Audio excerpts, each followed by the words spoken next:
Hello, aqui é Patrícia Seco, artista plástica, e hoje eu vou conversar com uma amiga, uma profissional de primeira classe, instrutora de mindfulness, que todo mundo está precisando disso hoje em dia, porque é vida, né? Ela vai explicar. Fabiana Garcia, oi, meu amor, obrigada de estar aqui hoje. Obrigada a você. Sou sua fã, você sabe. E eu sua. Seguinte, como é que a gente se conheceu? A gente se conheceu no programa de 8 semanas online que você veio, a primeira vez. A primeira vez, porque eu fiz 5 mais o outro, que é G... O CIB. O CIB. Que é do programa do Cultivate Emotional Balance, que é das emoções, da gente reconhecer as nossas emoções, maravilhoso. E aprender a manejá-las. E aí as pessoas me perguntavam lá, mas por que você faz 3, 4 vezes? Porque é tão maravilhoso e dá força para continuar, né, na nossa vida. Mas me conta aí, conta para a galera que não sabe. Mindfulness. O mindfulness tem várias formas de você traduzir o que significa, né, essa palavra em inglês, né? Atenção plena, consciência plena, né? Na realidade, o mindfulness é um conceito que é muito básico, a gente resumir numa frase que eu acho que ela vai ser muito limitada, mas é basicamente a gente estar prestando atenção a tudo que está acontecendo no momento presente, com abertura, curiosidade, interesse e sem julgamento, né? Porque a gente julga o tempo todo tudo, né? Isso é bom, isso não é bom, né? É ruim. Então, é um estado de presença específico, onde a gente se expande, que todos nós temos. Todos nós temos atenção. Então, o que acontece é que a nossa atenção ela é muito curta. A gente consegue prestar atenção a algo e ficar ali pouquinho tempo, né? O que a gente faz é treinar esse espaço de tempo. E o que você acha hoje em dia? Pior ainda, porque é tudo rapidinho, a internet, é WhatsApp, é Instagram, não é? Então, eu acho que as pessoas precisam ainda mais disso, né? Mas o que você diria para uma pessoa, que eu acho que todo mundo tinha que fazer, mas uma pessoa que não tem tempo? São perguntas que me fazem, você que é instrutora, não tenho tempo, não dou para isso, não tenho saco para isso. O que você... como argumento? O mindfulness é algo muito simples. É tão simples que as pessoas chegam a achar que é bobo. Fala, isso não vai resolver o meu problema, né? Exato. E aí vem a mente, né, discursiva, com as narrativas de que eu não tenho tempo, eu tenho coisas mais importantes para fazer, eu não posso ficar parada, né? Então, isso são crenças, né? Então, assim, eu acho que a gente está presente, treinar, nem que seja 1 minutinho, começar com 1 minutinho, sentar e prestar atenção na respiração, por exemplo. Porque a respiração a gente está com ela o tempo todo, né? Claro. Para onde a gente vai, está com ela. Então, é uma ótima âncora para a gente treinar essa atenção, né? Até suspirei aqui. Então, a gente presta atenção na respiração. Como está a minha respiração? Ela está curta, ela está cortada, ela está como? Ela vai até o abdômen, eu sinto os pulmões se expandindo. Isso é uma prática simples de atenção plena. Claro. Então, a gente vai expandindo, aumentando esse tempo, né? De acordo com o seu tempo naquele momento e de acordo com o treinamento que você vai tendo. Porque é algo diário, né? Exatamente. E, por exemplo, né, vamos supor que a pessoa está assistindo, ela não sabe nem reconhecer a própria respiração. Porque às vezes você não sabe que se dá num pico de ansiedade ou de estresse. Como seria os tons de cores da respiração, assim, para a pessoa de repente entender? Vamos lá. A ansiedade, ela nada mais é o que? A sua mente, que o mindfulness a gente, né, eu vou falar um pouquinho, vou falar agora, pode, já que perguntou. A nossa mente divaga muito, ela faz uma viagem no tempo, entre passado e futuro, né? E o tempo que a gente menos está atento é o presente. A gente pega, a gente espreme esse tempo presente, ele fica muito curto. A gente sempre está trazendo memórias, histórias, vivências, e a gente vai vivendo com essa lente na nossa vida no momento presente. Então a gente fica preso a ruminações, a reclamações, ou saudosismo, como era bom, eu não sabia, ou sabia. Então, assim, a gente está sempre revivendo isso que já passou e a mente no futuro, né? É ansiosa. Então, a ansiedade nada mais é o quê? Uma mente que está constantemente elaborando, imaginando O futuro. as coisas que vão acontecer no futuro. E que a maioria delas não vão acontecer. Né? E aí isso gera ansiedade. Então, a ansiedade, ela traz para a gente o quê? Mudanças fisiológicas, né? A nossa pupila dilata, porque a gente vai estar sempre num estado de alerta, esperando que algo aconteça ou não aconteça, e com medo, e projetando as nossas histórias, que a gente traz as experiências do passado, projetando aquilo para o futuro. E o nosso futuro a gente constrói no momento presente. Então, a ansiedade nada mais é o nosso estado, né, fisiológico, emocional, o nosso estado mental, que traz para a gente sensações no corpo e que a gente normalmente começa a não ficar consciente da respiração, porque tem gente que chega no curso e fala, eu não respiro, eu Nem não consigo sabe, respirar, eu falo, como você está vivo? Porque assim, a única coisa que a gente, para estar vivo, a gente está respirando. Claro. Eu posso ficar dias sem beber água, eu posso ficar dias sem comer nada e eu vou sobreviver. Agora, Respirar, não. Mas a gente não está, normalmente, consciente da nossa respiração. Então, o que a gente faz no exercício do mindfulness é trazer aos poucos, né, para quem está nesse estado de ansiedade que não consegue enxergar nada, que está presente, por exemplo, aqui, essas obras de artes maravilhosas, esse mar lindo, as coisas, ou seja, não é só os objetos que estão, mas como está a minha vida no momento presente. Eu tenho uma casa, eu tenho o que comer, eu tenho um trabalho que tem um propósito. Então, a gente normalmente está com a mente ocupada com preocupações, pré-ocupações, né, do futuro, e a gente não consegue enxergar o que a gente tem de maravilhoso no momento presente. E parece que está provado, segundo eu aprendi várias coisas com você, que o cérebro tem a capacidade de focar para outra coisa, em vez de ficar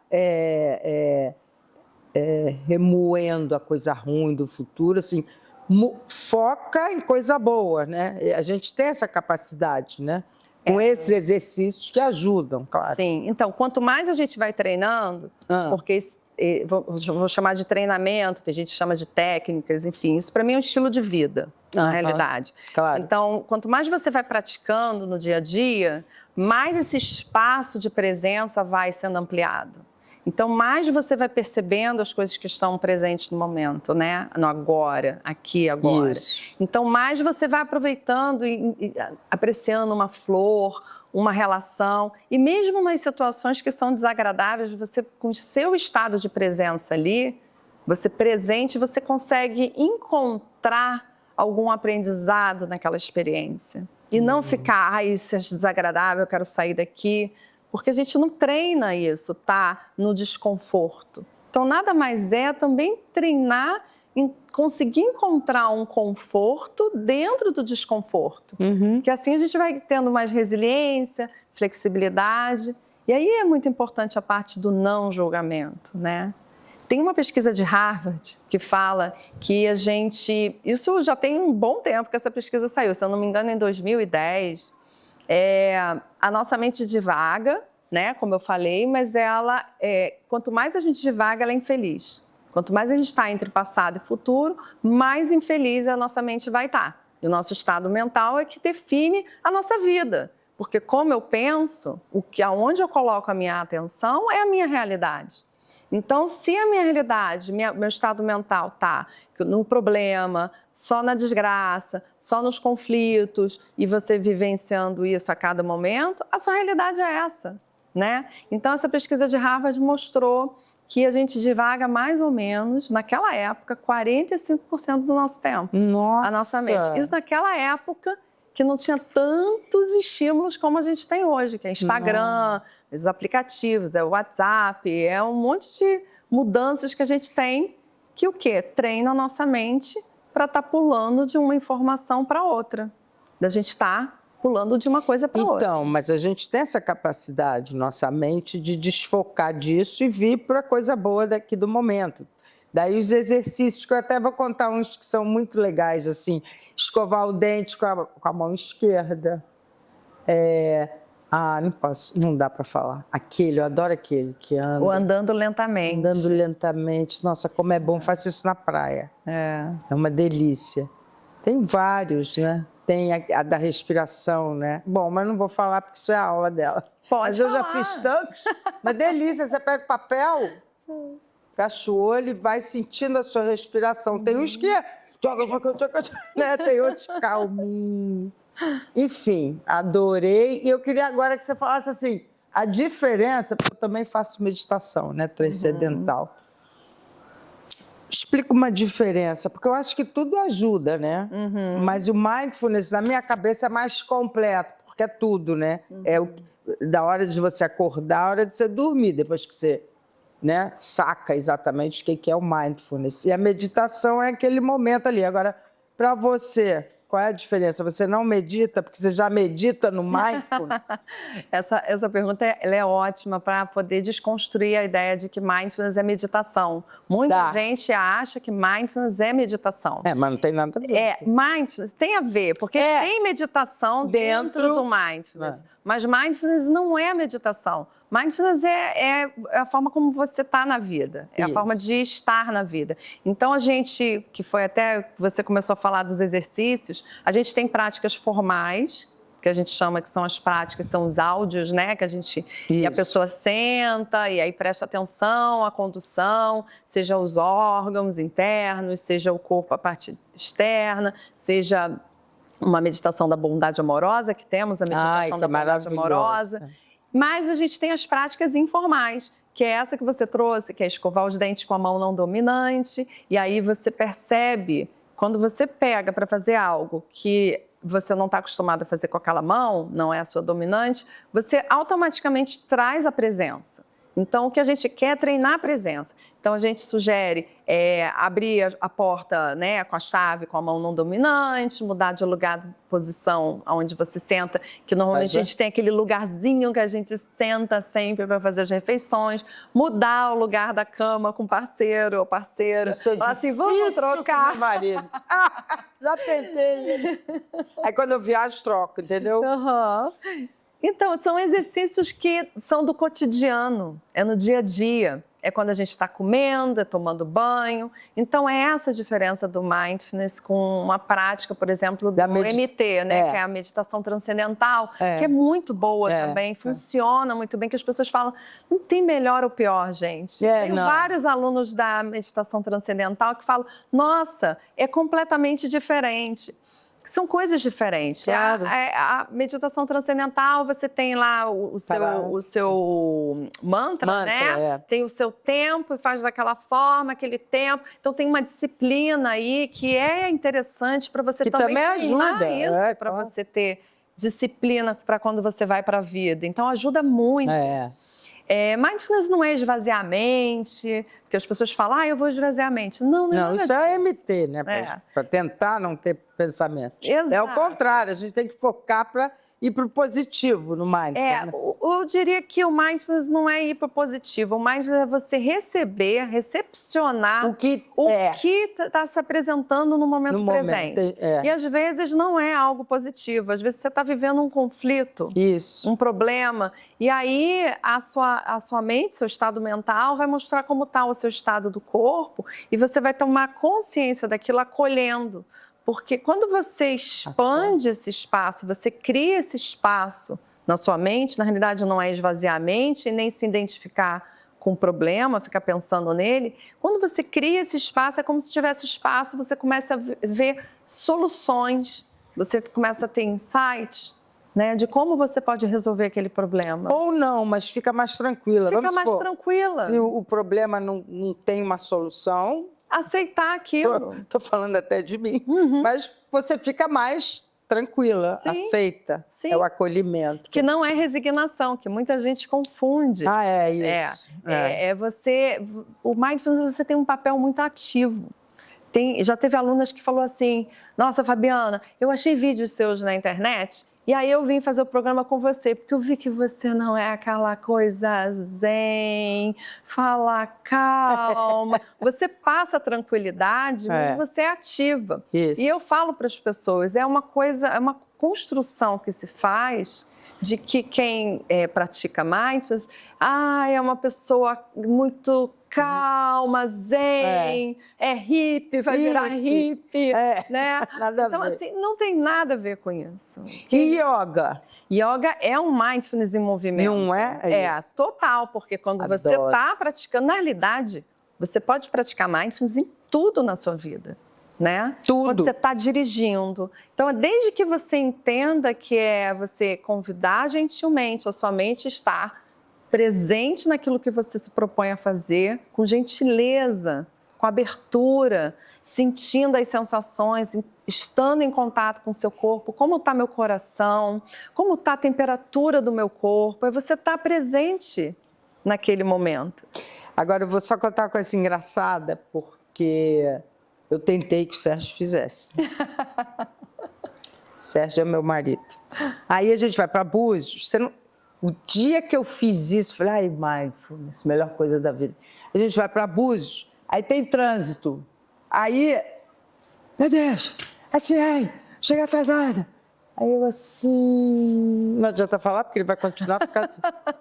Olha as árvores, amor, cada árvore mais linda que a outra. E é verdade, porque além de artista, eu fiz mindfulness. Então, é uma curtição e, ao mesmo tempo, não me irritar com a irritação dele. Estou dando exemplo, né? Um exemplinho do como pode aplicar na vida, né? Sim. Cara, agora eu curto, aí eu paro, olho... Bom, isso eu sempre olhei flor no meio da rua, que eu vejo que as pessoas passam batidos, né? Mas com isso, mais ainda, se as pessoas soubessem, né, como é bom viver o que você olha, né, essa vista, ou qualquer coisa, como você está dizendo. Sim, a gratidão, ela faz parte. Exato. A gratidão, você vai criando tanto espaço que você começa a perceber tudo que você tem de bom na vida. Então, e aí você começa a falar, cara, que bom que eu tenho isso, sabe? Exato. E assim, sempre vai ter alguém que tem menos. Por que a gente tem que se comparar o tempo todo com o externo, né? Com quem tem mais? O que eu tenho? Isso não significa que você não tenha que buscar algo melhor para você, sabe? Eu acho que é um caminho, é uma trajetória que cada um vai seguindo o seu caminho, né? E se identificando com aquilo que te faz bem, sem você ficar se comparando com o externo, que hoje a gente tem muita demanda, a gente é sequestrado o tempo todo por estímulos, né? Nossa. Aplicativos e compra, e marketing, consumo, né? Eu não tenho isso, o outro tem, e aí você se perde de você mesmo. Então, eu considero o mindfulness um trabalho de autoconhecimento, né? De você se autoconhecer e ver a partir daquele lugar de presença e tranquilidade o que eu tenho, reconhecer o que eu já tenho, agradecer, e o que eu posso fazer para melhorar, né? E você se lembra depois do curso do CIB, o que eu fiz? Sim, você Olhar teve um quem tem insight. fome. Eu tive um insight. Maravilhoso. Gente, eu tenho que ajudar, né? Gratidão, é o que você falou. Gratidão. E aí depois agora eu mudei e estou fazendo aula, né? Você sabe, no Vidigal, toda quarta para a criança. Então, isso tudo veio desses cursos que eu fiz com você, quer dizer... Se você me pergunta, você tem feito, não vou fazer, não fiz o curso, não deu tempo, mas eu já uso, né, em vários lugares da minha vida, tipo a gratidão. Fala também, eu emagreci 6 quilos depois daquele exercício. Fala da alimentação para a galera entender como o mindfulness pode estar aplicado na alimentação. Então, como eu disse, vou repetir, o mindfulness a gente pode aplicar em qualquer área, né? Então, assim... porque é um estado de consciência, de presença. Então, quando você vai se alimentar, se você se alimenta de forma consciente, percebendo qual é a minha fome que eu estou chegando aqui, de 0 a 10, já começa de 0 a 10, qual é a minha fome? Qual é a fome que eu estou tendo? É uma fome emocional? É uma fome da mente? É a ansiedade que está me fazendo ir para a geladeira, né? Como eu estou comendo? Estou comendo rápido? Estou me alimentando rápido sem prestar atenção na mastigação? Né? Então, você treina mindfulness, né? De fazer uma alimentação consciente.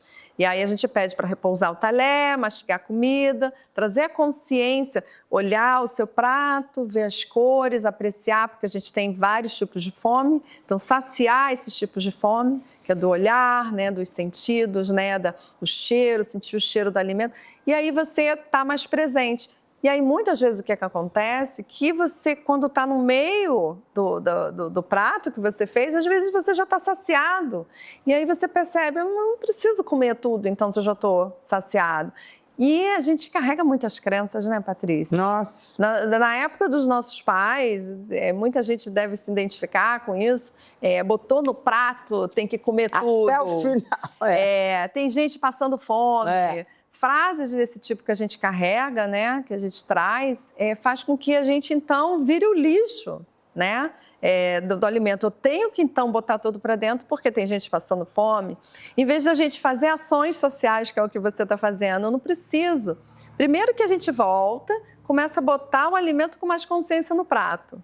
Deixa eu ver qual é a minha fome que eu estou hoje. Bota aquela quantidade. Se você quiser um pouquinho mais, você vai lá e bota um pouquinho mais. Então, você começa a montar seu prato, escolher ele a partir de um lugar mais consciente. Você vai se alimentar, mastigar, vai perceber se está saciado. E aquele resto que sobrar, não tem o que você fazer. Então, assim, você não precisa ser o lixo daquilo, sabe? Uhum. E se a gente quer ajudar pessoas, a gente pode fazer um projeto social, participar, não precisa fazer um projeto, mas participar de um projeto e você ajudar muitas pessoas a partir desse lugar. Então, eu acho que a consciência, ela permeia por todas as áreas da nossa vida. E que idade que você acha que é boa a pessoa sacar isso, né? Porque no colégio, ou as perguntas assim, o que você vai ser quando crescer? Arquiteta? Nossa, essa em vez de pergunta. ser... É uma coisa, em vez de ser... O que você é, né? O que você gosta e tal. Qual a idade que você acha que teria que ter isso? Eu acho, no colégio. Para as pessoas já fazerem a cabeça do ser, né? Do mim, não do externo o tempo inteiro. Eu ouvi, agora eu não estou lembrada de onde, mas recentemente eu ouvi uma frase que foi muito legal, né? Alguém comentando o que você... Foi um índio da Bahia, no Rio Innovation, né? O WIC. Ele falou que pergunta para as crianças, né? O que você vai ser quando crescer? A criança já é. Pois é. A criança já é. Foi tão fantástico isso. Que legal. Eu fiquei impressionada com isso. Por que a gente tem que projetar que a gente vai ser algo lá na frente? Se a gente já está aqui. A gente já está aqui. Então, assim, por que a criança ela tem muito para ensinar para a gente, né? Então, assim, a criança já é mindful. Já é. Já é. A gente faz com que ela perca esse estado de presença. A criança está lá brincando, se você perceber... Aí você fala, não, e aí vamos a gente fazer fala assim, a gente começa a tirar eles do que eles são, em vez de observar e a gente criar caminhos e oportunidades para eles desenvolverem aquilo que eles têm. A minha filha tem uma habilidade ótima, sempre percebi, para desenhar, né? E ela falava, mãe, eu tenho muita vontade de fazer aula com argila. Eu falava, ótimo. Botei ela na cerâmica, ela faz e ela expressa tudo aquilo, ela faz com uma facilidade que eu fico admirada. Eu fico lá, eu faço junto com ela. E eu fico vendo assim, ela faz tudo rapidinho, eu fico ali porque eu quero estar com ela. É um momento argila nosso. É cerâmica? Cerâmica, aula de cerâmica. E eu fico para estar ali com ela, porque o meu talento eu faço uns negócios, fica ok, todo mundo gosta, fala. Mas você mesmo diz. E daí? Se não gostam, deixam de gostar, você está botando toda a sua emoção ali. E eu percebi também, Patrícia, que assim, esse foi o meu insight, né? As dificuldades que eu fui encontrando não tinha a mesma facilidade que ela e a gente não tem que se comparar com ninguém. Claro. Eu falei assim, o meu primeiro movimento era querer parar. Olha. O meu corpo queria parar. Falou assim, cara, não tem, o que eu tô tentando isso aqui, sabe? Não tem. E eu falei, caramba, não, tá tudo bem você continua, porque isso... E aí, quando eu aceitei que eu não era tão boa, eu passei a curtir mais. E eu comecei a fazer mais. E olha o julgamento. Olha o julgamento. Que eu não era tão boa. Exato. E aí eu passei a curtir um momento. Eu estou aqui com a minha filha, fazendo uma atividade junto com ela. Claro. Sem ela estar no celular, sem eu estar também fazendo... E eu falei assim, olha que coisa maravilhosa. Então, E de curiosidade, é escultura ou é utilitário que vocês olha, fazem? a gente está Eu no faço nível escultura. básico. Um dia, quem sabe, ela chega lá. Eu faço canecas. Ah, canecas, pratos. Ah, mas daí que começa. Tô no básico do básico. Ah, mas é tão gostoso mexer, né? Não, é uma delícia. É bem mindfulness. É muito. E aí você vê o negócio sair, aí um dia você consegue fazer, aí um dia você não consegue fazer, aí você vê que o estado mental da gente emocional tá ali expressando. É incrível porque é uma descoberta. Cada vez que você está ali fazendo é uma descoberta. Então, trazer esse estado de presença é incrível. É que nem quando senta para praticar, Patrícia. Quando a gente senta para praticar, os alunos falam, eu sentei e minha mente não parou, eu estava agitada, nananã. Eu falei, você conseguiu fazer? Não consegui. Claro que você conseguiu. Você percebeu como você estava. Isso é praticar. Porque as pessoas acham que vão sentar, praticar e vai para o nirvana. Vai lá para outro lugar, vai encontrar um paraíso. Não. A gente praticar mindfulness é a gente perceber como a gente está no momento presente. Então, se eu tenho um problema, meu corpo pode estar agitado, meu pensamento pode estar agitado, cheio de coisas vindo, turbulência. Se eu estou tranquila, eu vou encontrar tranquilidade. Se eu estou agitada, eu vou encontrar agitação. Se eu estou com raiva, eu vou encontrar raiva. Então, assim, esteja presente para aquilo que está ali. E aí, essa que é a pegada do mindfulness. A gente acolher os nossos estados. É quase que que nem o neném quando está chorando, a gente dá um colinho para ele, vai lá, dá um afago. E aí você fazer isso com você, porque você é a pessoa mais importante que existe. Por que a gente vê um amigo triste, um colega chateado ou com problema, a gente quer lá ajudar e a gente não faz isso com a gente, né? Então, eu digo que assim, o nosso estado de presença, ela tem que estar para o que vier. É essa a diferença do mindfulness, talvez para algumas atividades que quer encontrar, chegar num lugar. Não existe esse lugar, é você perceber como você está, criar esse espaço. E aí, você depois que termina, você está mais tranquilo, porque você percebe que talvez assim, está tudo bem eu estar com raiva. Eu tive uma aluna essa semana que ela falou, eu estava com muita raiva, eu falei, e está tudo bem você sentir raiva, né? Nós somos humanos, a gente sente tristeza, raiva, as emoções. Esteja presente para isso também, se permita. Agora, você sentir a emoção, permitir que essa emoção tome conta de você e você responder desse lugar é que pode causar um estrago para você e para o outro, para o entorno, né? Então, é uma forma de você ir consciente para a vida, né? Eu falo muito para os alunos, antes de levantar da cama, faz algumas respirações. Como eu estou acordando hoje, né? Como eu estou indo para a minha vida hoje? Eu dormi bem? Eu tive sono agitado, eu tive pesadelo, porque como a gente levanta, é como a gente vai para a vida, né? Se a gente dormiu mal, a gente pode levantar rabugento. E se a gente não está consciente de que a gente pode estar rabugento, a gente vai estar jogando, espirrando isso para o mundo, né? Mas então, essa de criança que a gente estava falando, que eu vejo pelos meus netos e vi pelos meus filhos, que realmente é o que você falou, a criança já é um mindfulness puro, né? Porque fica ali, o meu neto fica ali com carrinho, aí viaja, vai com o carrinho para lá, tá no mundo que se dane o resto, assim, na boa. Então, essa diferença, por isso que eu fiz a pergunta, quanto que você acha que nos colégios deveriam ter?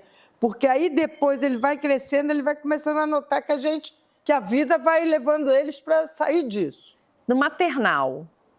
Maternal. Lá no maternal. Qual é a idade? É a idade de 2 anos. Já devia ser. Para eles não perderem isso. Eu acho assim, se a mãe grávida puder praticar, para já ter esse estado de presença, para passar já essa tranquilidade para o bebê, isso é melhor ainda. Então, eu digo assim, o bebê ele já nasce. Você repara as crianças de colo, eles param, eles observam e ficam olhando. Eles são presentes, eles são atentos. A barriga, você olhar a respiração, é abdominal, a respiração completa. Então, ele já nasce, a gente já nasce assim. A gente vai perdendo por conta de tantas funções, estímulos e coisas que ficam puxando em velocidade, entende? E a gente se perde. A gente perde a nossa identidade, a gente vai se identificando com o externo. Então a criança ela vai se identificando quando a mãe fala: come rápido, vamos embora, tá com pressa. Já os pais, tem uma agenda, reunião, refeição, com o celular na mesa, tudo. É importante, isso é importante. E já começa a mostrar que aquilo é mais importante do que estar ali com a família, fazendo uma refeição, sabe? E aí depois os pais querem: como é que eu faço para tirar o celular do meu filho? Me perguntam, eu falo: meu Deus, entendeu? Então assim, a gente propor atividades, mas a gente precisa estar presente para a gente propor isso para os filhos. Essa semana um primo meu da Bahia estava aqui, e com os 2 filhos, um de 8 e outra de 6. E aí o de 8 já está começando coisas com o celular, já querendo, não tem. Eu falei: primo, você já tem celular? Não dei. Evite o máximo que você puder evitar. Porque isso é um vício, gera dopamina. É óbvio que a criança vai ficar e vai voltar, né? E a de 6 não, ainda não. Então eu sentei na mesa no restaurante, o que eu fiz? Propus atividades. Fiquei brincando, fazendo com eles, peguei o palitinho, vamos fazer uma brincadeira, palitinho na mão, passando entre os dedos. Quem encostar o palitinho de leve, né, para não machucar, perdeu, aí vai pro outro. Então, é uma atividade de atenção plena. Né? Aí fizemos forca, ficamos desenhando no papel, fazendo forca, com palavra. E assim, foi fluindo ali, entendeu? E assim, mas os adultos usam também isso como, porque eu entendo, tá todo mundo cansado, né? Mas usa isso como uma ferramenta de babá às vezes. Quer conversar tranquilo, não quer que a criança fique sentada na mesa, e aí dá o celular para a criança ficar quieta. Entendeu? E deixa. Só que não tem ideia do como que aquilo está fechando os canais, essa coisa da expansão que eu estou falando, né? Você está estreitando. O espaço está fechando. Está fechando. E aí, depois você quer que a criança que conheceu aquilo, né? É uma cocaína para eles. A área do cérebro que é ativada, né? Gerando prazer, essa dopamina, essa busca incessante por prazer, é a mesma área do cérebro quando uma pessoa dependente de cocaína cheira, é ativada, tem aquele prazer e aí daqui a pouco passa, precisa de mais para ativar de novo, é a mesma área. Então, um vídeo, um jogo, tudo isso vai estar gerando, é uma droga que a gente tem que estar aí. Para todo mundo. A minha filha nem televisão, é só muito de vez em quando, porque já começa a querer ver um desenho animado, também não dá para... Não tem como evitar. Só um pouquinho, aí ele obedece direitinho, porque ela explica aqui, tarará, celular, nem pensar e tal, enfim. É inevitável, porque a geração de hoje, a gente eu vejo meu pai que tem 84 anos, a minha mãe fala: ah lá, ele é lá com o celular. Então, assim, é inevitável, né? É um caminho sem volta, mas da gente trazer uma atenção especial, porque essas crianças estão se desenvolvendo. Claro, está na hora, Da gente propor atividades, tá? A minha filha que não assiste esse vídeo... Eu faço atividades com ela do tipo: filha, me ajuda aqui na cozinha. E aí, quando eu peço ajuda para ela não nega. Você fala assim: vem aqui. Larga o celular, ela não vai largar, mas me ajuda aqui que eu estou precisando de ajuda, ela vem me ajudar na cozinha, entendeu? Então, assim, propor, você tá ali, em vez de ficar também só enchendo o saco, falando: larga o celular. Não que eu não fale, eu falo às vezes. Falo: gente, sai. Aí eu explico para ela todo, aí ela entende, aí ela vai lá e larga, sabe? Eles entendem. Mas eles ainda não têm o neocórtex pré-frontal formado o suficiente para ter esse domínio de saber: eu vou controlar. Nenhum adulto tem direito a esse controle, então imagina eles. E se torna um vício, né? É um vício. Que o Sérgio não me ouça, mas ele sabe, porque eu falo isso para ele, meu marido, 24 horas na tela do computador trabalhando. É um vício. 24 horas. Torna um vício. E quando não é o computador que eu já proibi de levar para o quarto, é o iPhone, entendeu? Isso agora você leva para todo lugar, né? A gente tem uma arma que a gente leva para o banheiro, leva para a cozinha, leva para o quarto, leva para tudo. Olha aqui, para não perder. Não pode, tem que se controlar. Então, de vez em quando, se propor fazer detox, botar timer, botar aqueles regular. Tem uns negócios que regula tempo. Como é que é o nome já? Controle de tempo. Você botar isso para ser um lembrete. Porque a gente fala isso, a gente sabe disso. Mas depois se perde também. Mas você fica ali, você se perde. Então, assim, ter alguma coisa que te chame e que te deixe é a melhor coisa que tem. Dicas de como, por exemplo, não dormir com o celular no quarto, sabe? Deixar fora do ambiente de onde você dorme. Tem vários estudos mostrando que faz mal. Então, assim, a gente fazer pequenas ações que seja possível, né? Para você evitar, quando você está num restaurante com os amigos, guardar o celular na bolsa para você estar com as pessoas que estão ali. Porque o que acontece é que muitas vezes você está longe de quem está perto e está também a possibilidade de estar perto de quem está longe, que isso é muito bom, por um lado, mas você não está com aquilo que você se propôs a fazer. Você vai num jantar, vai estar numa festa e você ficar ali, né? Você não está ali naquele lugar. E a sua um pouquinho, né? Que tá maravilhoso esse papo, mas um pouquinho, eu gosto de ouvir a sua formação, assim, como é que você começou, porque agora você está fazendo psicologia, você fez psicologia, não é isso? Fiz em 2003, sou psicóloga em 2003. Olha, mas como é que entrou para o Mindfulness? Esses mestres que você ouviu, que você fez, conta um pouquinho pra gente. Então, uma história, eu vou tentar ser o mais breve possível. Eu atendi lá atrás na Santa Casa, o primeiro contato que eu tive com o Mindfulness foi quando eu atendia pacientes terminais, isso tem já, sei lá, 15, 18 anos. E eu tive o primeiro insight, não sabia nada de Mindfulness, eu falei assim, gente, eu atendi os pacientes que estavam em fase terminal, né, na área de medicina psicossomática da Santa Casa, e vi aqueles pacientes morrendo e falando para mim assim, eu queria voltar no tempo e fazer algo diferente que eu fiz. Tipo, casar com uma pessoa diferente, fazer uma formação diferente, viver uma vida diferente, ter ido para não sei onde. Era muito recorrente essa fala. E eu olhava aquilo e falava assim, gente, eu não tenho máquina do tempo para voltar e fazer algo diferente. Então, para mim, o primeiro insight que eu tive foi assim, o quanto é importante a gente viver o momento presente, a gente estar consciente das escolhas que a gente faz, né? Nunca tinha ouvido falar em Mindfulness. Então, para mim, viver a vida com presença, né, era muito importante para fazer as escolhas, né? E, assim, eu antes de fazer psicologia, eu fiz 1 ano de direito, 1 ano de pedagogia e depois eu fui para psicologia, que era o que eu sempre quis. E os meus pais, por serem de exatas, os dois falavam, não, psicologia não é para você, psicologia tem que ler muito, tem que estudar muito. Eu não gostava muito de estudar. E aí eu falava, não. E eu amava, eu era encantada com psicologia. E eu falei assim, gente... E aí fiquei tentando algo que não era. E aí eu cheguei na psicologia, amei. Um dia eu fui lá no curso, não esqueço nunca mais, Sérgio Ben, que era o coordenador do curso de psicologia, eu falei, eu queria fazer a psicologia. E os meus pais me orientaram, quero ser melhor direito, depois, e aí eu falei assim, eu quero fazer o que eu quero. E mudei o curso, sem falar para ninguém, depois cheguei em casa e contei para todo mundo. E ali, para mim, já foi uma escolha mais consciente. E é sua. Isso. Né? A gente vê tanta gente fazendo, os pais são médicos, vão fazer formação. Então, eu fui sempre ovelha negra. Assim, eu tinha uma rebeldia de fazer o que eu queria, de propor as mudanças que eu achava que eram importantes para mim, né? Sem causar estrago, mas eu era curiosa, eu fazia experimentos com perfumes da minha mãe, então fazia coisas assim que eu levava, tomava uma bronca e um castigo básico. Então, assim, eu era tida como a terrível, né? Levada, né?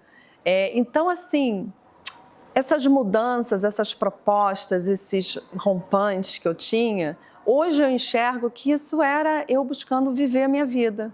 Então, essas situações onde eu tinha contato com esses pacientes e eram pílulas para mim de que eu tinha que viver a minha vida com muita presença, né? E eu sou TDAH, Eu sou TDAH.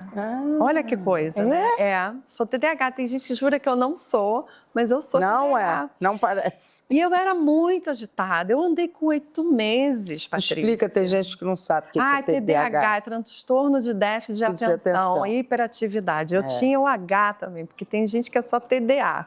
E eu tinha. Eu era inquieta para assistir aula. Eu ficava me movimentando. Eu andei com 8 meses. Minha mãe tinha um bebê andante. Então, assim, é mais uma prova de que mindfulness serve para quem é agitado também. E, inclusive... Até mais. Até mais. Até mais. E uma mente agitada, porque eu sou geminiana ainda por cima, né? Uma mente que não para. Então, assim, nessa minha trajetória de vida, eu fui me propondo a me autoconhecer. Então, eu fui para psicologia, fui fazer terapia, fui fazer tudo. Eu era cobaia dos professores, então eu mergulhei nisso. Eu não tinha medo de me autoconhecer, sabe, Patrícia? Porque, como eu sempre tive o estigma de ser a rebelde, a ovelha negra, eu não tinha medo de encarar já o que, sabe? Eu quero me conhecer, saber o que eu sou.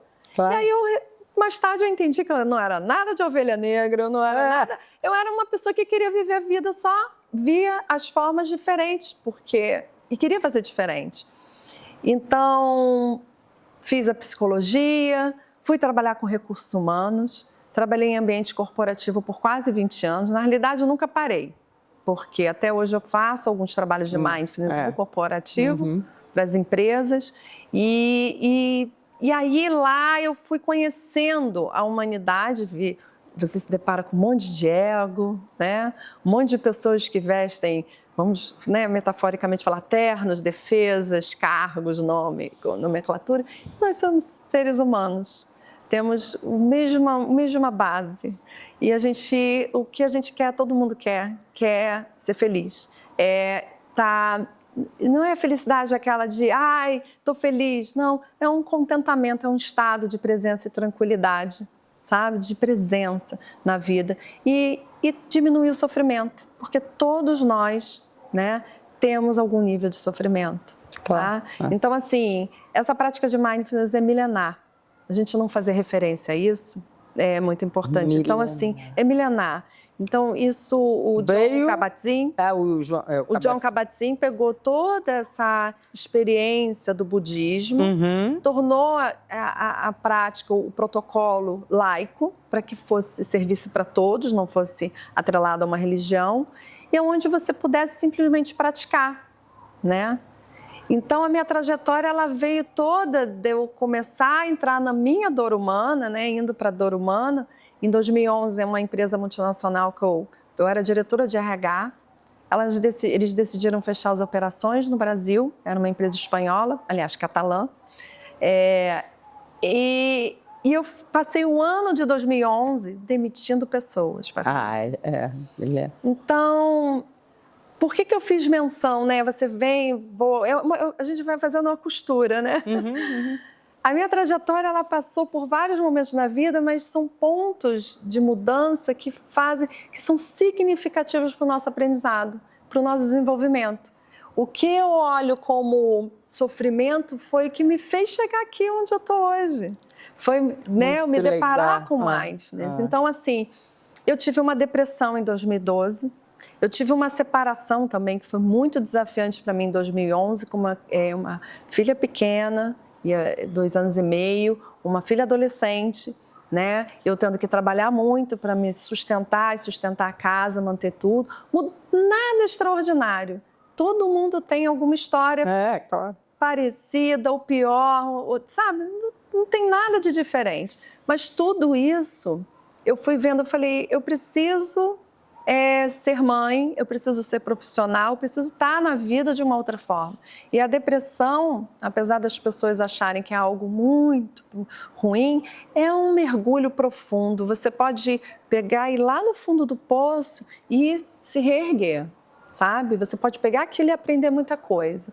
Então eu digo para as pessoas, quando você tem alguma doença, tem algum sintoma, algo que te convide para estar atento, presta atenção, porque é a oportunidade de você gerar uma mudança, ser uma virada de chave na sua vida. É um convite para você ressignificar não só ressignificar, mas você encontrar um caminho diferente do que você está seguindo. Tem algo errado aí, tá? O corpo da gente sinaliza. Tem algo errado aí. O que você precisa mudar? O que você precisa olhar? E se você não está atento, Patrícia, você não vai ver nada.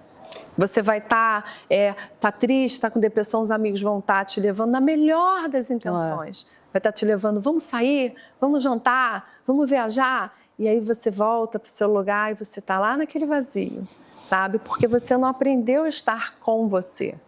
Você não aprendeu a se dar companhia, sabe? Que a melhor companhia é a gente mesmo. Que é a melhor companhia que existe. É, melhor. É. E última coisa, assim, que vem na minha cabeça agora, assim, a comparação, que não é para comparar, mas o que você acha da psicanálise em relação a mindfulness? É outro tipo de se autoconhecer, Sim. não é? Mas qual é a diferença? Sei lá, não sei como. É porque, assim, comparar a psicanálise com o mindfulness Não. é como se a gente fosse comparar o sambódromo com o arpoador. Ah, é. Então não tem nada a ver mesmo. Mas não é comparar, eu fiz a pergunta errada. Se você acha importante também a psicanálise. Eu acho que a terapia é muito importante. Seja ela a linha que você se identificar. Psicanálise, terapia. Pode ser terapia de psicanálise, pode ser na área de SE, que é a experiência somática, pode ser Gestalt, pode ser TCC, que é terapia cognitivo comportamental. Tem várias linhas, tem várias abordagens que você tem que se identificar com aquilo que você acha que faz sentido para você, aonde gere insights, aonde gere autoconhecimento, onde você começa a perceber que as mudanças estão sendo possíveis fazer. Então, eu acho que tudo isso, eles não brigam, eles conversam. O mindfulness, ele não substitui terapia, contanto que, assim, eu sou psicóloga, eu faço terapia baseada em mindfulness e estou terminando uma especialização em psicotraumatologia, porque todos nós temos traumas, claro, né? A gente pode não estar traumatizado, mas a gente tem vivências que são marcantes na nossa vida e às vezes a gente vive condicionado com esse mesmo comportamento, com essa memória que está lá da experiência passada. Então, se a gente não consegue olhar para isso, dissolver e permitir que essa experiência lá faça o caminho que ela tem que fazer, você não gera mudanças na sua vida, claro, sabe? Claro. Então, assim, eu acho que, de forma geral, acho que qualquer terapia é importante. Ela te fornece espaço e um tempo para você também olhar e se autoconhecer e se desenvolver não para ser melhor, para você estar bem com você, de você aceitar também aquilo que você é, porque às vezes a gente fica buscando muita mudança e às vezes a gente não tem que mudar nada, a gente tem que se aceitar, se acolher como a gente é. E o que eu posso fazer de melhor por mim hoje, né?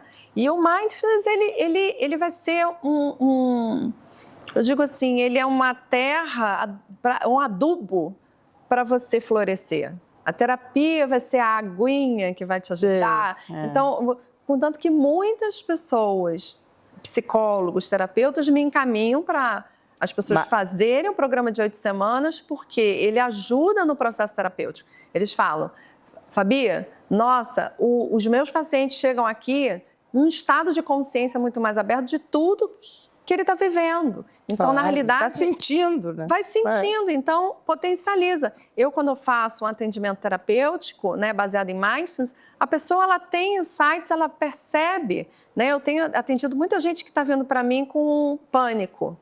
Pânico de avião, pânico de ir na rua, muita gente. Eu estou impressionada com a quantidade de pessoas que estão tendo ou ataque ou síndrome nesse sentido. E assim, a gente aumentar esse espaço deles, trazer essa consciência de que está tudo bem, que é a nossa mente, porque a nossa mente ela é muito maravilhosa, mas é a nossa mente que adoece e é a nossa mente que cura. Então, a gente tem que ir percebendo e conhecendo os nossos estados mentais que estão ativando memórias, né, que deixa a gente em estado que não dá para viver a vida, né, que impede da gente trabalhar. Um remédio para síndrome de pânico, que só vai camuflar, não é isso? Na realidade, o remédio é a forma mais rápida, né? É Exatamente, rápida. Putz, exatamente. a gente está vivendo uma geração que é tudo rápido, resultado rápido. Quero emagrecer rápido, toma remédio para emagrecer. Quero... Toma Ozempic, um monte de amiga fazendo isso. E aí depois para de tomar, volta tudo. Volta tudo. Quero ter atenção, tomo lá o remedinho para atenção. Déficit de atenção, para tudo é remédio. Para tudo é remédio. Quero dormir, vou tomar um remédio para dormir.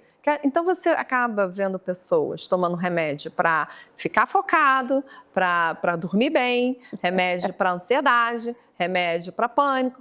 E aí nada mais é o quê? Os efeitos passam e ainda tem efeitos colaterais. Pois é. Né? Que, assim, além de ser caros, né? Então, se você aprender a estar com você, a fazer esse caminho para dentro, em vez de ficar buscando soluções muito rápidas, né? Fora. E soluções que não vão trazer. A médio prazo, até de curto prazo, traz os efeitos colaterais são terríveis, né? Mas tem casos que você vai precisar tomar um remedinho para regular, para você estabilizar, para conseguir entrar. Então, assim, não é que eu seja totalmente contra remédio. Eu acho que vai ter casos e casos, Patrícia. Vai ter casos que você vai precisar dar uma regulada, uma sustentada, para a pessoa seguir. Por exemplo, se uma pessoa não dorme absolutamente nada e a falta do sono, a privação do sono, causa problemas também, né? Seríssimos. A curto prazo e longo prazo. Né? O Alzheimer mesmo está atrelado a essa questão da privação do sono, assim como os remédios também. Né? Excesso de remédio também acelera. Então, assim, a gente precisa, então, olhar o que é preciso nesse momento. Eu preciso dar uma estabilizada, tá? Mas busquem uma ajuda que seja uma solução mais sustentável, que seja mais saudável para vocês, sabe? Pra gente, né? Em geral, todo mundo. Porque tomar um remedinho para dor de cabeça, a pessoa fala, tô com dor de cabeça. Essa dor de cabeça é falta de água, é privação de sono. Tá com fome. Tá com fome. O que essa dor de cabeça está me sinalizando? Então, às vezes, assim, o que surge, né, os sintomas, está sinalizando algo. Se eu estou atenta para isso, eu vou atender aquilo que é a minha necessidade do corpo. Nosso corpo é muito inteligente. A gente cura as coisas, a gente pode regular. A nossa respiração é um ótimo regulador. Quando a gente está em estado de simpático, que é o que no sistema nervoso central, estado de alerta, se eu estou numa situação onde eu tenho um perigo, né, coloca a minha vida em risco, eu vou ativar o simpático. Pupila dilata, nosso corpo fica todo preparado para luta ou fuga. Né? Sinto o batimento cardíaco acelera, então eu estou aquecendo meu corpo para lutar e fugir. E aí, se eu estou numa situação onde o meu chefe me manda um e-mail pedindo para ir lá na sala dele, e tudo isso acontece com o meu corpo, é preciso. Pois é. Estou realmente em perigo? Então, a gente tem ativado isso em muitas situações. Eu vejo muito assim... É triste porque o Rio de Janeiro é tão maravilhoso, né? Eu estou olhando essa vista aqui, que é a coisa mais incrível do mundo, mais bela, né?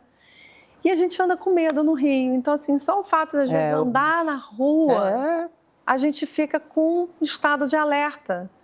E aí eu digo, o que eu posso fazer que é natural do meu corpo? O parasimpático, ele está ali. É porque de simpático é só o nome, né? Não tem nada de simpatia. Mas o parasimpático, a gente ativa com a nossa expiração. Então, quando a gente traz a atenção para a nossa respiração de forma profunda, completa, abdominal, e expira, solta, a gente está ativando o parasimpático. O parasimpático, ele ajuda você a dar uma regulada, né? Então, aquela conselho da avó lá atrás, bebe uma água, respira fundo, conta até 10, né? A gente tem... É isso, é você trazer essa regulação. O nosso corpo tem essa capacidade. Né? O nosso corpo é inteligente, ele funciona belamente. E as pessoas que nem ouviram falar de mindfulness e que estão interessadas em fazer, porque para mim isso é vida, né? Para você, então, como é que elas podem fazer? Tem muitos Porque profissionais. você não tem fazendo. mais o teu estúdio, que era maravilhoso. O estúdio eu tive que entregar, mas eu tô num espaço que é uma clínica, onde também atendo, tem uma sala, ela não é tão grande como um estúdio, mas é uma sala que cabe mais ou menos Quanto? 7, 8 pessoas no bom. presencial. Os cursos online eu ainda continuo fazendo, mas diminuiu muito a demanda. Então, às vezes, assim, a cada 2 vezes por ano eu abro um online para atender pessoas. E só agora, hein? Porque você fazia muito, eu fiz seguido. Ai, meu Deus. Que pena. Não, pena, mas quem sabe, né? Volta. É assim, cíclico, né? De repente as pessoas vão procurar, né? De novo. A pandemia trouxe muita questão. Foi a Trouxe, pandemia. a pandemia. Procuraram tudo online. É. E depois, né, vai, entre aspas, equilibrando a vida, né, que na verdade não está nada bem. Exato. E a pessoa acha que não precisa mais. É isso Exatamente. Eu tive muito trabalho na pandemia, mas muito, muito. Eu passei bem na pandemia, mas eu sei que muita gente não passou. E o quanto que a gente vê que esse cuidado, e aí você levantou um ponto que me trouxe, é importante reforçar esse ponto. A prática de mindfulness vai ser para quando surge o problema, sabe? Tem gente que usa assim, que é uma... Quando... Ai, me passa o áudio mais curtinho. Entendeu? Então, assim, é uma prática diária, sabe? É ir para academia para você diariamente estar com seu músculo lá, a estrutura aguentando, né? Segurando a gente, fazendo a gente se mover. É algo diário que a gente faz, que quando surge o problema, você vê que aquilo não impacta tanto você. Então, quando veio a pandemia... Eu senti assim, eu não me senti muito, eu me senti assim, felizarda. Eu me senti uma pessoa, eu falei assim, gente, não está impactando. Eu fiquei assim, tanta gente, me impactava ver tanta gente em sofrimento. Muita gente perdendo pessoas queridas, porque a gente perdeu muita gente querida.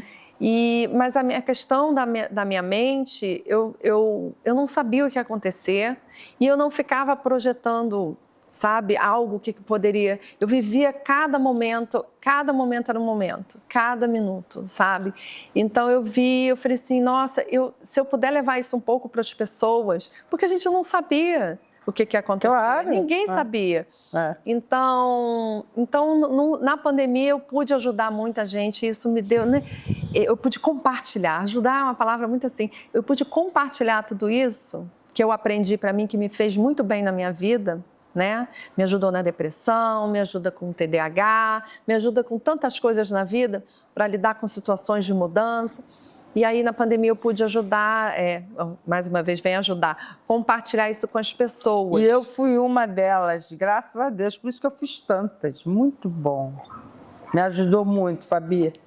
E os grupos que tinham, e a gente se falava e contavam experiências um com o outro. A troca, tinha um engraçado, né? Tinha umas pessoas engraçadas. Mas eu fiz isso, como é que é isso? Eu falei, calma. E ela com a maior paciência, muito legal. A troca foi muito engraçada, foi muito legal. É sempre rico. Todo grupo é muito rico. Eu aprendo muito, eu falo e fala da sua que ainda não conseguia, né? Os retiros, você faz uns retiros maravilhosos. Então, uma forma da pessoa conhecer o Mindfulness é se retirando. Isso. Eu falo, porque tem que se retirar. Porque às vezes a gente faz o Mindfulness, volta para a vida, e o trabalho, nanana. E o retiro é uma forma de você fazer uma imersão, um mergulho de final de semana, onde você pode realmente sentir o que é. E aí sim falar, cara, isso fez diferença num final de semana. Imagina se eu aplico isso na vida. E aonde é? Então, não tem um lugar específico. O lugar que eu mais faço é o Monte Caroná, que é um lugar que fica em Miguel Pereira. Miguel Pereira não, é em Pati de Alferes. É perto de Pati de Alferes? Fica perto de Miguel Pereira. Fica a 25 minutos de Miguel Pereira. E daqui, 1h30, 2 horas?